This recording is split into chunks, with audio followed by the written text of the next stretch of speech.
So I remember the moment that I became really passionate about culture.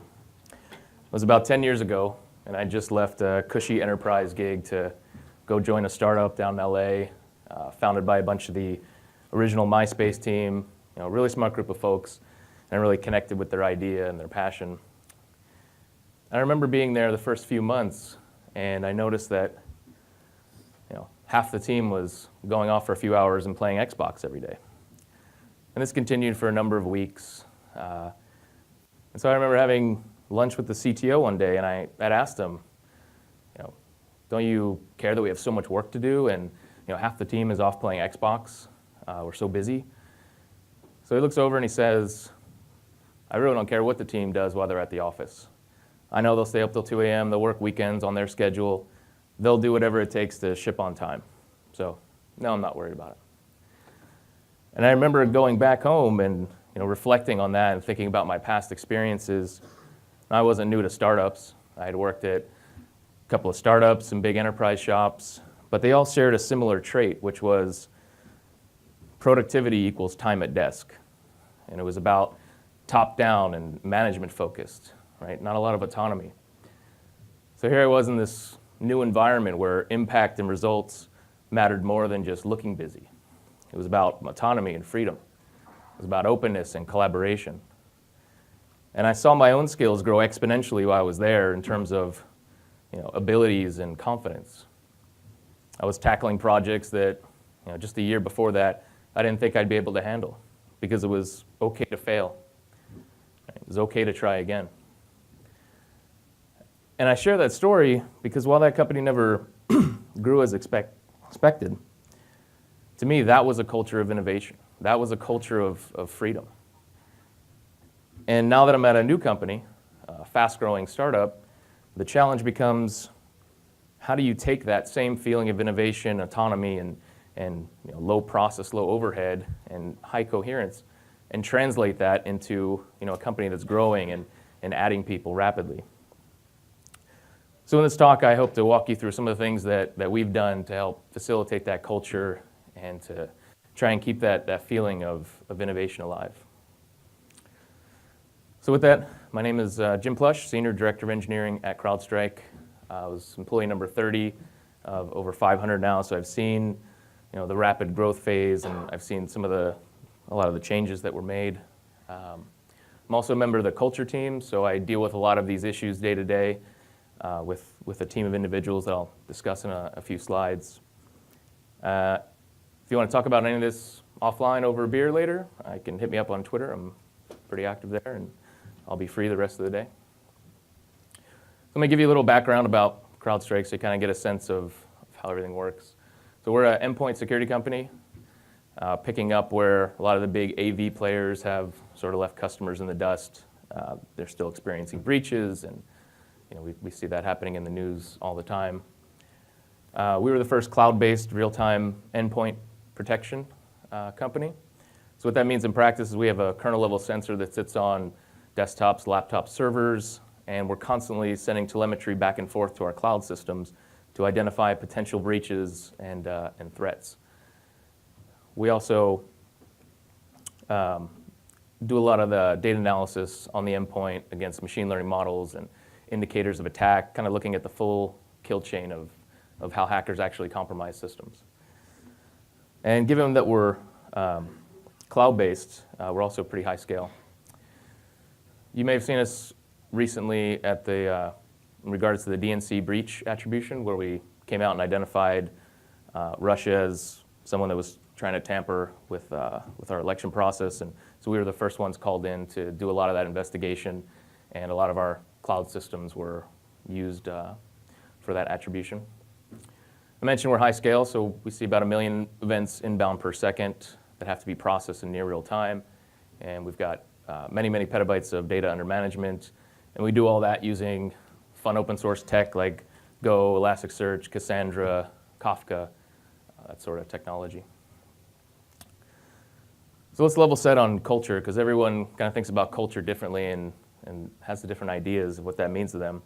Sometimes when I talk to folks at conferences or out and about, a lot of people say, well, our company doesn't have culture. We don't really talk about that. It's not something we're active.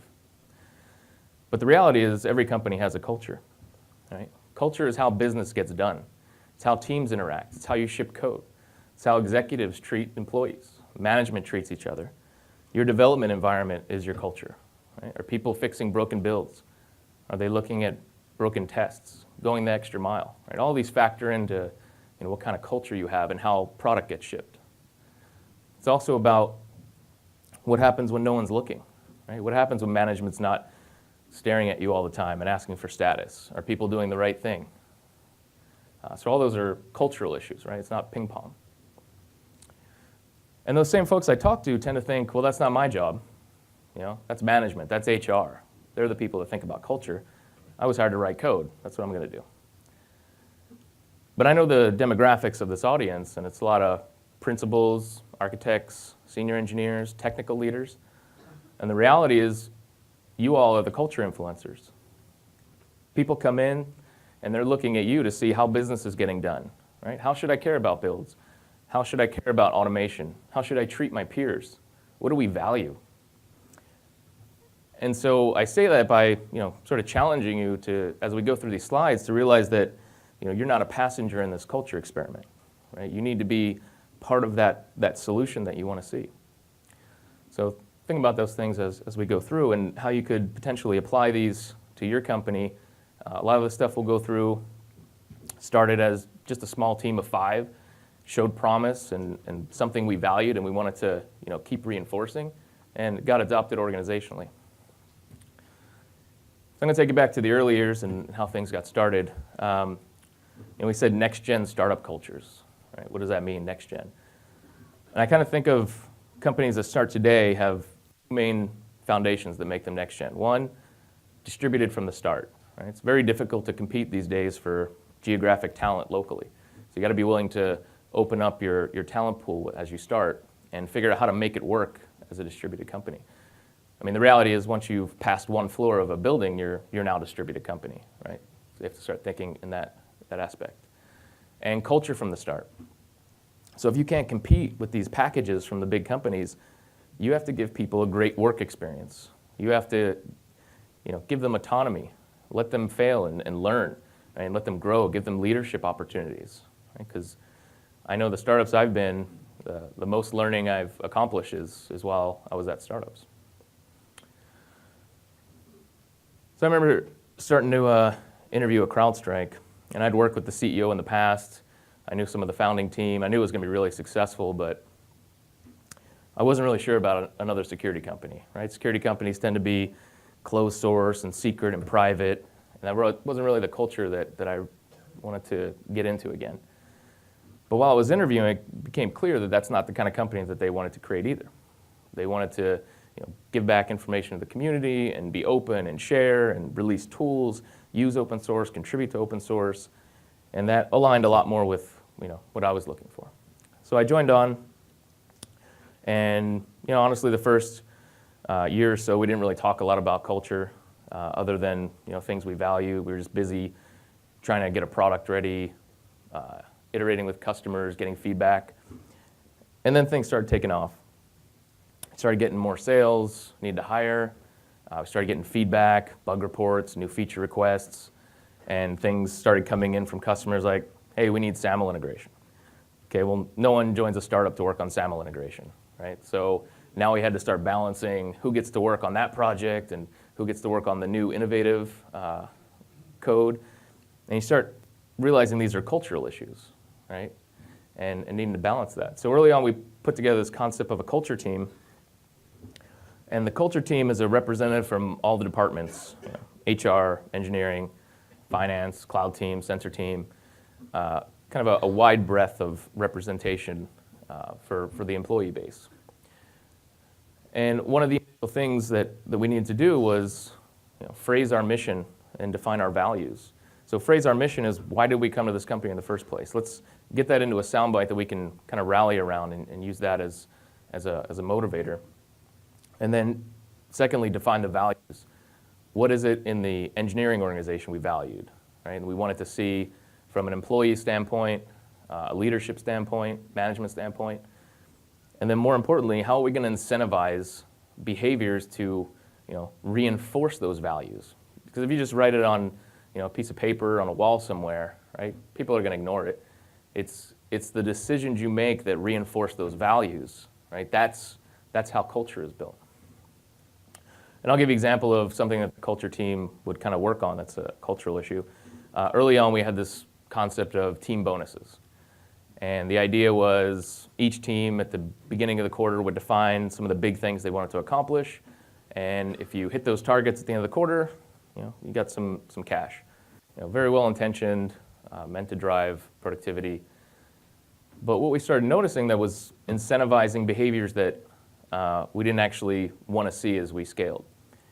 An example was, let's say the cloud team is busy working at the end of the quarter on some projects they have to get done, and you have the sensor team cranking away on their projects, and they need some help from someone in the cloud to help finish one of their projects.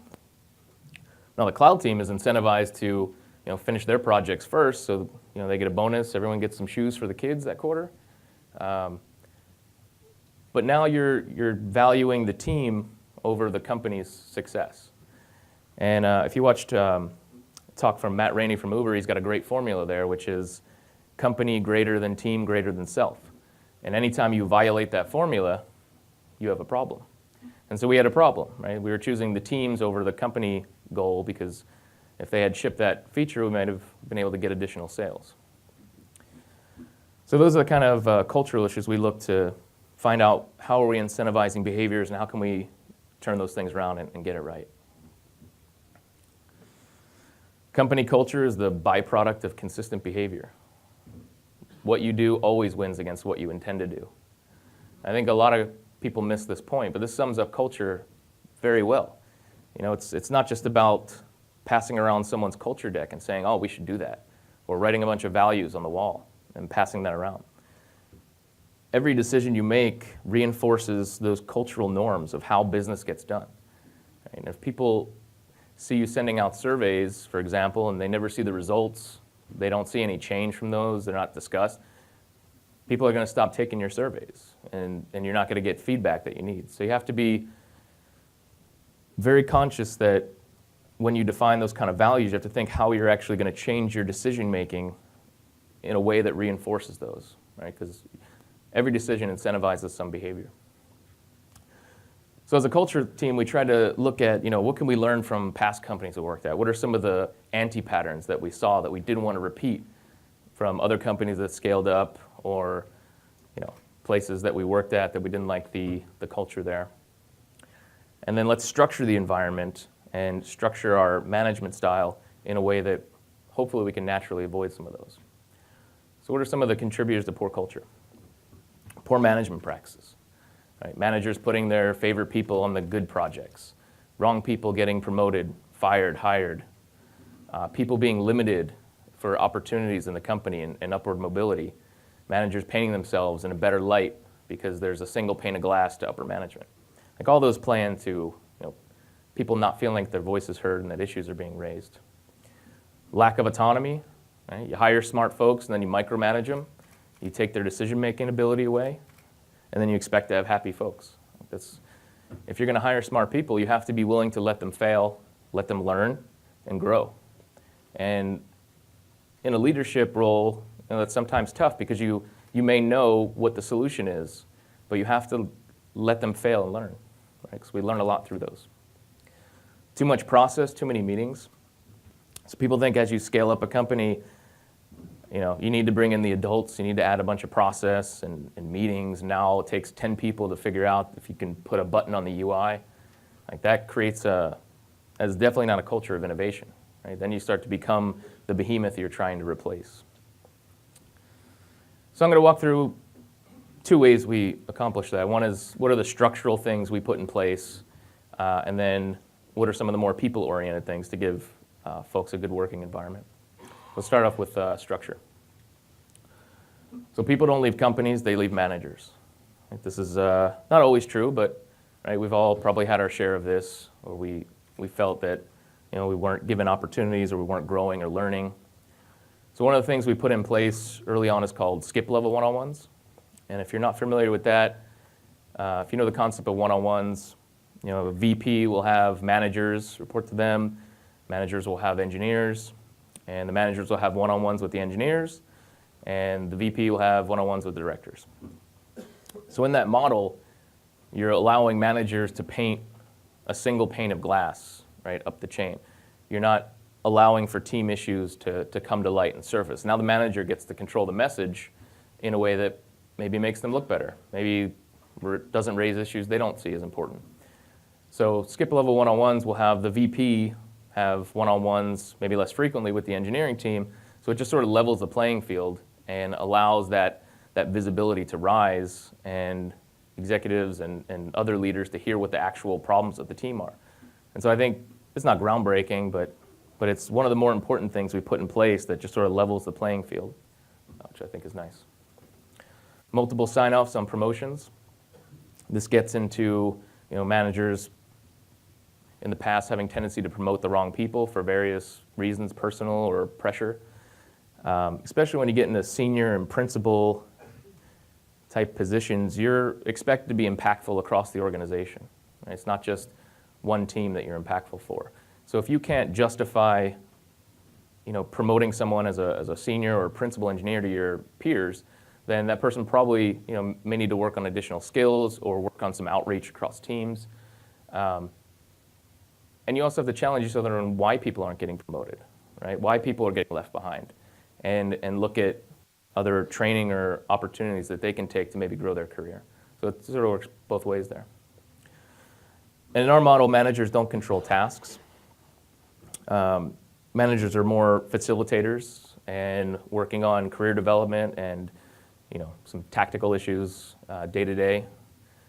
And I'll get into our SDLC in a little bit, but taking managers out of the tasking removes some of those negative incentives to feel pressure and put people on special projects or executive special projects.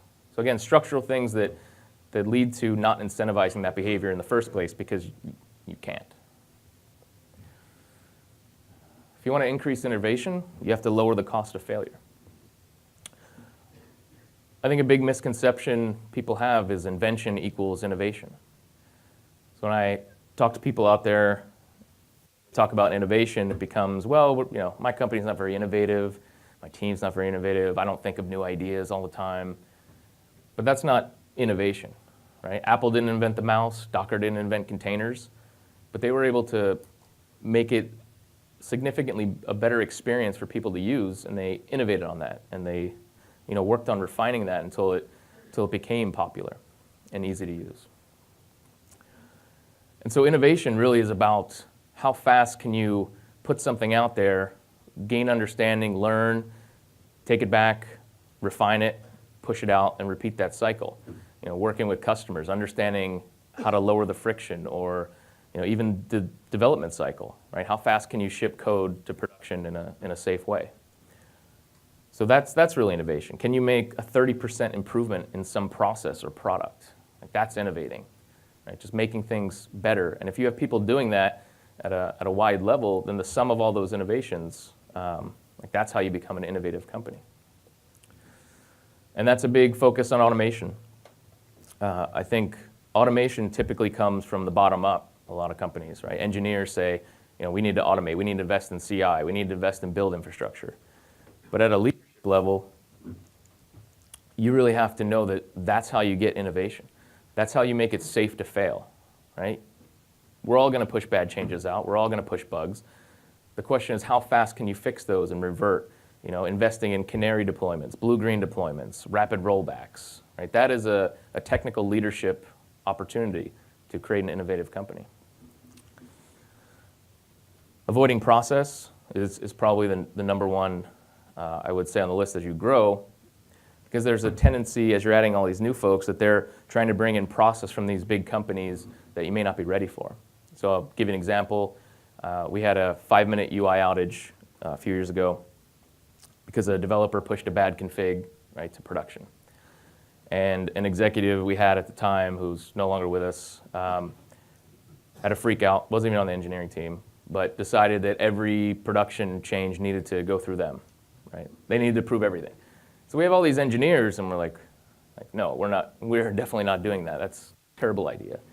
And there was a lot of friction and back and forth.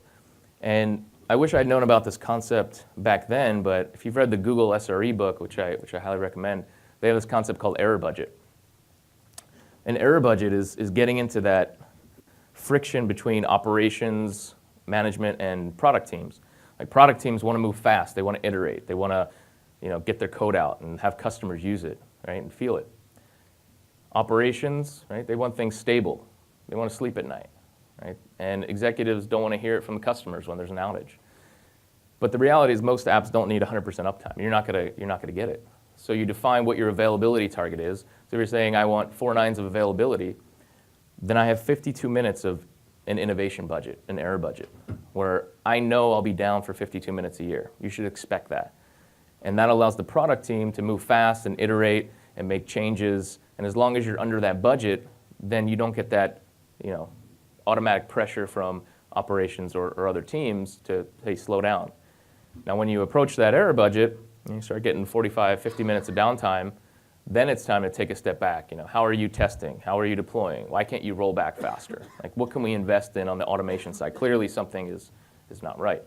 But I think that's a really awesome concept for enabling innovation, that you don't have to fight those battles, and it's a natural blocker to just add process. As you grow the company and you make mistakes, people want to naturally add process, but that's a quick way to kill innovation. And there's always good process, right? We like automation, that's a process, but we don't like bad process. And when you do that post-mortem, back up and use the 5 whys approach. So had we just said, root cause is developer pushed a bad config to production, resolution, no more configs to production. Right? We didn't actually solve the problem. So you have to look and say, well, why did the developer push that bad config? Like, okay, they weren't able to test in our integration environment. Okay, why couldn't they test in the integration environment? There was another team testing a big change and they couldn't get their code in. Well, why couldn't they get the code in? Because we can only support one major thing in integration at a time. Right? That's the actual problem, is we needed more dynamic environments for people to be able to spin up smaller mini clouds and test things before they roll it out. So doing that approach, right, keeps innovation alive and reduces process, and you get to the actual root cause. Meetings are a symptom of a bad organization. The fewer meetings, the better. I think there's a lot of controversy on people thinking engineers hate meetings. Engineers don't hate meetings, we hate bad meetings. Right? We hate meetings at the wrong time. We hate a lot of meetings. There's always good meetings, right? So one of the things we have in our culture is to question all meetings, right? Just because an executive or someone sent you a meeting invite doesn't mean you need to take it. You kind of have to look at your schedule and see, is there an agenda? Do I have to be on this meeting? Is there someone that could send out notes? Can it be recorded and someone sends out the video? I don't know if you've read the Paul Graham article on makers versus managers, but he sums it up really well, where if you're a manager, you're working in 30-minute increments, right? You're going from meeting to meeting, you're working very tactically through the day, you're not building a lot of context. When you're in maker mode, right, and you're building something, you need long blocks of time. Right? You need to think about hard problems, put context in your head. And if you're getting interrupted with meetings all the time, right? If you have a meeting at 1 o'clock and 3 o'clock, ends at 4, are you going to be productive at 4? No, you're probably just going to check email and then go home. So knowing that impact, and it's really about meeting timing that we try and reduce. I think 1/3 of all the responses I get for why are you looking to leave your current company comes down to, I'm in too many meetings, there's too much process, I don't feel productive.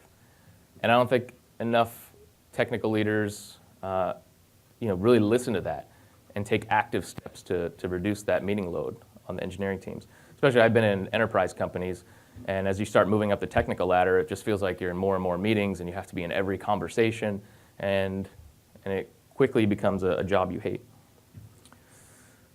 So we put this thing together called No Meeting Thursday. And this is an example of something that started out on a small team. So when the cloud team started, within the first 6 months, we put this blocker in place that, on Thursday is, our special day, right? We own our schedule. So no internal meetings, no customer meetings. If production issues and live site issues happen, obviously they take precedence.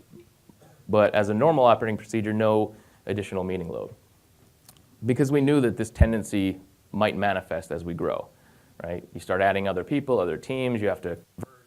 They're in different time zones, different locations, and you can quickly become, just kind of stuck in the rut. So we put this in place, and once we built the culture team and started talking about how we, keep innovation as we grow, they all wanted to kind of adopt that concept.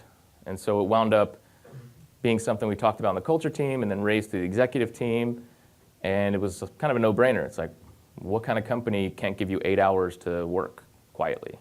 It seems ridiculous when you say it out loud. But I know a lot of companies where that would be frowned upon. So we put that in place organizationally, and that's an example of one team that showed how effective it was. It was surveys that we sent out as everyone's favorite and most productive day, and we were able to kind of demonstrate that on a small scale and then grow it up. So creativity is thinking up new things, but innovation is doing new things. There's companies out there that do 20% time or hack days or hackathons. But if you want to innovate, you really need kind of longer blocks of time. You need to be able to work with others. So we've brought this to the culture team and talked about what we can do to facilitate breaking down silos and letting people work together on non-scheduled projects. And we thought, no, we could do a hack week. But because we have representatives in the culture team from HR, finance, everyone, the question became, well, why can't we do this at the company level? Why can't the entire company be innovative and take a week to work on big, impactful projects? Right? HR can be innovative. If they reduce the cycle time for interviews by 30%, that's a positive, innovative impact in how fast we can move. So we pitched that up, and we adopted that at the organizational level. And the way it works is everyone posts an idea up on this intranet page that they want to work on for that week. It could be, hey, I want to learn Spark, right, for the week. I'm going to go get a bunch of books and go off to the beach and learn Spark. It could be, I want to reduce costs by 30% on this service. I know exactly what I need to do. Great, you were just innovative. I want to work on a new feature with these 3 other teams, and we need to fly into this office so we can be heads down. Fabulous. We have generous travel budget allocated for Think Week, where you can go and, work with teams you might not normally, and just kind of break out of the rut and do something fun. So I'm going to walk you through how we actually build software and how do we translate that feeling of autonomy and leadership into our development process. So we start with a single prioritized list in engineering of everything that we need to get done. This is customer projects, infrastructure projects, automation projects, security projects. It's all just kind of in a single pane of glass so that everyone can see what's going on in the organization. It reduces the hidden projects that people might not see, day to day. So let's say we want to build this feature foo. Customer, had a great need for this new feature. We want to build it. At the leadership level, we'll add a bunch of context around this, right? Why are we building foo? Why do we want to invest in it? What are the market opportunities? What are the competitive pressures? Right? Building this huge contextual layer on this project so that whoever gets it can work autonomously and understand how that fits into the bigger picture. How does this fit into the long-term roadmap or where we want to go as an organization? Once we get that step done, we'll spin up what we call a discovery team. So if we say foo needs a cloud person and a sensor person, we'll go ahead and spin those folks up, and we'll go ahead and give them this feature to work on, but not to code it, but to do more of a feasibility, right? Spend up to 2 weeks and dig deeper. We think we're going to invest a lot in this feature. Let's make sure it's about the size we thought. Let's make sure we have the test infrastructure we need or the cloud infrastructure we need. Do we need 10 times more people than we actually thought? So I think this is an important step that a lot of companies miss as they invest in these big projects without taking that initial step. They spin up all these people, and then you get into the project, and you're like, wow, this is totally different than we expected, and we need all this new stuff. So spending that time allows us to invest in the projects that that we really think will be impactful. So they'll go ahead and put back this feature into the list with the feasibility, how many people they think should work on it, a rough architecture and kind of event flow of how it fits in the system. And let's say they say we need a UI person and a product manager. So we'll go ahead, if we have capacity, and we'll spin up those folks. And we'll go ahead and give them foo, and we'll put a box around them, and we'll call those a virtual team. And this is a cross-section, cross-functional team that could be in different offices, distributed, local. But once they're in that box, they're basically an autonomous team. And the team will elect a leader, or someone will ask to be the lead of that team, and they'll be responsible for delivering that end-to-end. They now have everything they need to go deliver this project.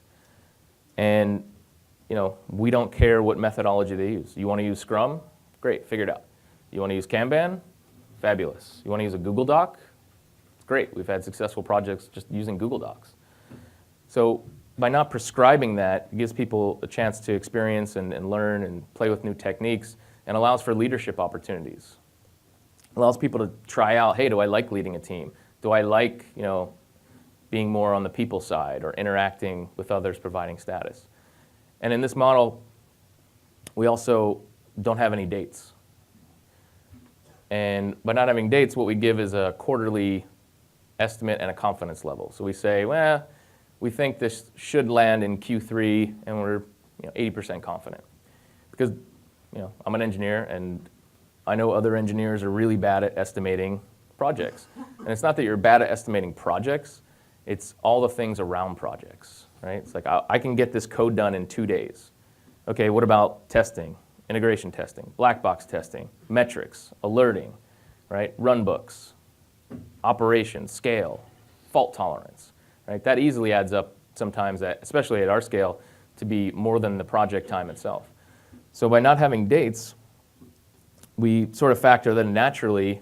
We let the teams decide when the project is over, when they're happy enough with the quality to a reasonable extent, but that's up to the team lead to figure that out, of when this thing is done, right? Oh, we didn't add a learning yet. We should probably spend another week on that or a few days. Like, great, get it done. Our customers want quality.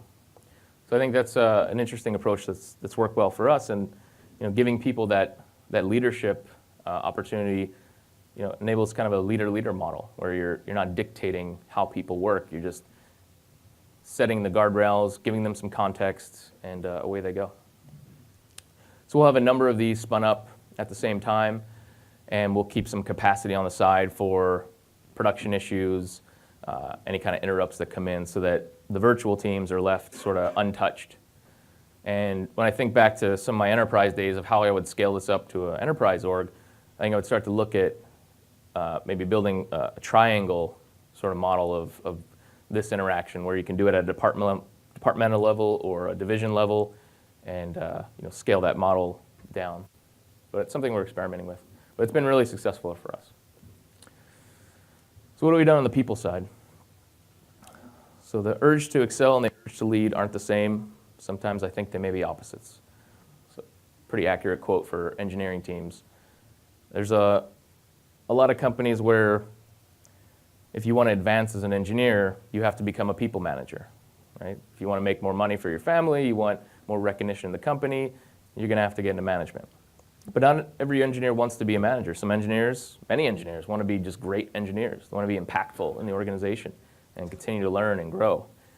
So we put together a dual management engineering path where you can advance in the company as an engineer at the same level and path as someone in the management track.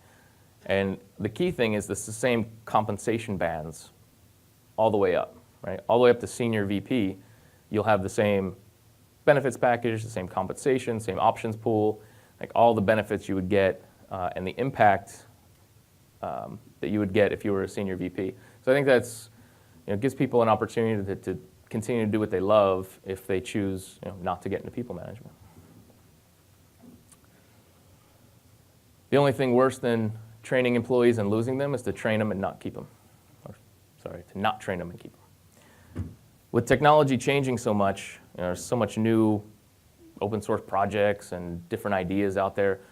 You have to have people that are going to grow and learn Not that you're going to adopt everything that's on Hacker News, but you want to know about things, right? You want to know when to apply a tool. You want to get deeper understanding of a tool. So we put in place basically an unlimited book budget, where if you want to, again, go learn about Spark, go ahead, go buy 3 books, expensive, sit down for a few days and dig into it, right, on work time, right? Because that's expected that you're growing and learning. I think a lot of people think they have to learn off hours, right? But we expect you to learn on hours because we want you to be, want you to see some solutions to new problems as they come up. Every quarter we budget for training and conferences. So we'll talk to folks and set aside a bunch of budget early in the quarter for what training you want to go to, what conferences look interesting, so that when the time comes up, it's not an argument, it's not a trade or a deal. It's like, okay, we have the money, set aside, go ahead, have fun, see you in a week. An opportunity across projects. Right? People want to learn new things, experience new things, so you're on a virtual team working with Go and Cassandra, it might be Python, Elasticsearch, the next project, or get to pick a project that you are more interested in. So I think it gives people an opportunity to kind of experience the full stack and stay relevant. We are a distributed team, not remote workers. I remember being in an enterprise shop, and we had this one satellite office, and they just worked on one very specific component, and they integrated with the platform. And it was very adversarial. It was very, they write terrible code, we're awesome, and they thought we write great code and they're terrible. And it wasn't a healthy culture because we didn't have any representatives from that team, right, in our office. So we didn't have that team empathy where we could understand the struggles that they had and what they were going through, or just talk through it. And that was a challenge that we had as we started scaling up, which is, okay, we got these distributed teams, and we have folks co-locating around areas. We want to build offices, right, to start letting people come in. How do we want to structure these offices? So typically you can have very focused component teams where you say, okay, UI is in the LA office, back-end team is in this office, right, sensor team's in that office. And while that makes component teams have very high fidelity interactions, it really tends to hurt you at a organizational level because now you don't have that interaction with other teams. So we actually consciously decided that we were going to hire across all the teams in the offices so that you have UI, backend, right, sensor team, services, intelligence, all kind of co-located so that you can understand other people's issues, you can talk about it, and really get that sense of inclusion, which I've seen missing at past companies. Open communication is big. Like I mentioned, as soon as you're past one floor, you're basically a distributed team. So making decisions open, documented, but adding context, right? A lot of people, especially in technology, someone will make a decision and not everyone will understand it. Why are we doing that? That doesn't make sense. It's the wrong technology. But there's always context around it. There's always, we're choosing this because of these things. And as long as you can explain them and sort of work through that rationale, I think a lot of people feel a lot better about that approach than just saying, this is what we're doing. Don't worry about it. So providing context around decisions. If you're having meetings, recording those and making those available, right? There shouldn't be anything you're saying in meetings that your team shouldn't hear, aside from private HR type issues. But everything should be default to open. Because I think Rand said, if people aren't hearing things, right, they're going to assume the worst. And so you want to make sure the information gets out there. Onboarding, I'll just admit we were pretty bad at onboarding the first couple of years. I think any startup, you join a startup and you get a laptop and you're told go, and go be productive. So we've worked on that and gotten better. Put this program together called Business Accelerate, where every 2 months we'll fly in the teams, all the new hires, fly in the executives, if possible, and just spend a week walking people through all the teams, the roadmap, what products we're building, what's the goal of the company, financial information, getting them up to speed, and a lot of social time after, like going to have drinks with the team or local interaction, which I think is important. So we're working on that, but that's it's been really beneficial, and we wish we would have started that earlier. So all that's great, but how do you know how you're doing? How do you actually grade this stuff? Right? It's very hard to grade a culture. Surveys is probably your best weapon, but people do surveys sort of ad hoc a lot of times, right? There's articles of the 7 best ways you can structure survey questions to know how you're doing. But they're very general, and you need a PhD to sort of figure out what that actually means. I tend to like more direct questions for how business is getting done, right? How much process do we have? Do you feel productive? Do you feel like you're in too many meetings? Do you feel like you've been given leadership opportunities? Do you feel like you've been given training opportunities? Very specific questions that you can sort of monitor over time to see how things are trending. And if you can break that down by the long-timers view, which is people that have been there 2, 3, 4, 5 years, like that's how your culture actually is. So everyone's really excited in the first year, right? You're excited, you don't know all the dirt about the company yet, but you get into year 2, 3, 4, and you start to understand a little more, and that's how your culture really is. That's how business really gets done, right? So if you can break those stats out with that and exit surveys as people leave, trying to find out that information. Retention comparisons. There's companies out there that give you statistical packages with companies in your industry or your size, so you can get a sense of how well am I doing in retention compared to them? Are we better? Are we worse? Right? There's always some churn at companies, so you want to find out are you trending well? And then referral rates. Right? If people are coming in and they're not referring new hires, they're not excited about the company, like this is a big red flag that you got to be aware of and constantly looking at is how excited are people to share this experience with others. So what are some of the key takeaways? I would say start small. Right? A lot of this stuff, I know you're at 10,000 person companies, 50-person companies. Don't be afraid to try some of this on a 5-person team. Right? Go ahead and define your values. Like what does your team want to invest in culturally? Like, do you want to be better with automation? You want to take more pride around broken builds, right? Think about what's getting in the way of getting those values, right? Do the 5 whys on why no one's caring about broken builds or why we have no advancement or access to training materials. Like start to talk about that with the team, because that's how a lot of this stuff started with us. Just a 5-10 person team, and we sort of spread that around, and people got excited about ideas, and then it grew, right? It's a good kind of lean way of, agile way of testing things. But the main point to take away is culture is not a passive sport. Culture is conflict. Right? You have to be willing to challenge your peers. You have to be willing to challenge your management structure. And as engineers who, myself even, tend to be more introverted, right? That gets me out of my comfort zone. But that's the only way to make sure that you're growing, right? And that you're actually becoming the company that you want to. Right? If someone's not addressing that broken build, don't be afraid to say, hey, why aren't you looking at that? Like, we've got to get that fixed. There's other people that depend on that. So just holding each other accountable, I think, is the biggest challenge that I see from a cultural aspect. So I'll just leave you with, the next time your boss complains about you playing Xbox, you just tell them you're busy building culture. So, thank you, and we're always hiring.